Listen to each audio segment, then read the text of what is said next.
Hi friends, గుప్తుల యొక్క పరిపాలనా విధానంలో రాజుకు పరిపాలన సహాయపడటకు ఉన్నటువంటి ఉన్నత స్థాయి యంత్రాంగం మంత్రిమండలి.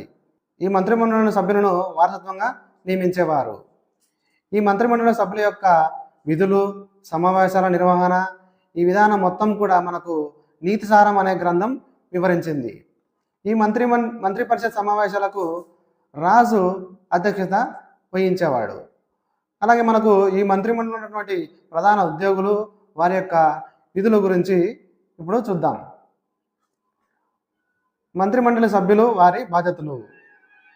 ఫస్ట్ వచ్చేసి ముఖ్యమంత్రి లేదా మహాప్రధాన మాత్య. ఇతడు మంత్రిమండలిలో ప్రథముడు మరియు ముఖ్యుడు. నెక్స్ట్ సంధి విగ్రహక. ఇతడు వచ్చేసి యుద్ధ మంత్రి, విదేశీ వ్యవహారాలు కూడా చూసుకునేవాడు. అక్షపాతాధికృత. ఇతడు ముఖ్యమైన పత్రాల రక్షణను చూసుకునేవాడు. మహాబలాధికృత, సర్వ సైన్యాధిపతి లేదా సేనాపతి. కుమారమాత్య, యువరాజులకు సంబంధించినటువంటి వ్యవహారాలను చూసుకునేవాడు.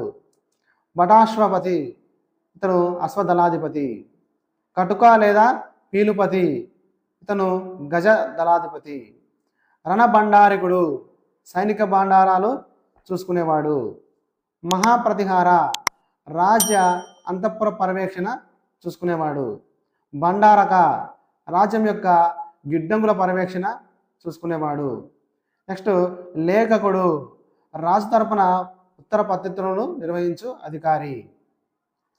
కంచుకి, చక్రవర్తికి మంత్రిమండలికి వారధిగా ఉండేవాడు. ఇతనిని కంచుకి అని పిలుస్తారు. నెక్స్ట్ దండపాశాధికరణ, అంటే నేటి పోలీస్ అధికారి. షాల్మిక, కస్టమ్స్ అధికారి. మహాదండనాయక, ముఖ్య న్యాయమూర్తి. హిరణక అండ్ జాద్రాంగిక, పన్నులు వసూలు చేసే అధికారాలు. ఓకే, ఇవి మంత్రిమండలిలోని అధికారులు వారు చేసేటువంటి విధులు. చాలా చాలా ఇంపార్టెంట్. వీటి మీద గతంలో ప్రశ్నలు అడిగారు, మళ్ళీ అడిగే అవకాశం ఉంది. ఓకే, అలాగే గుప్తుల కాలం నాటి మిలిటరీ క్యాంపులను వచ్చేసి స్కందవారాలు అని పిలుస్తారు. ఇది కూడా important friends. Okay, thank you.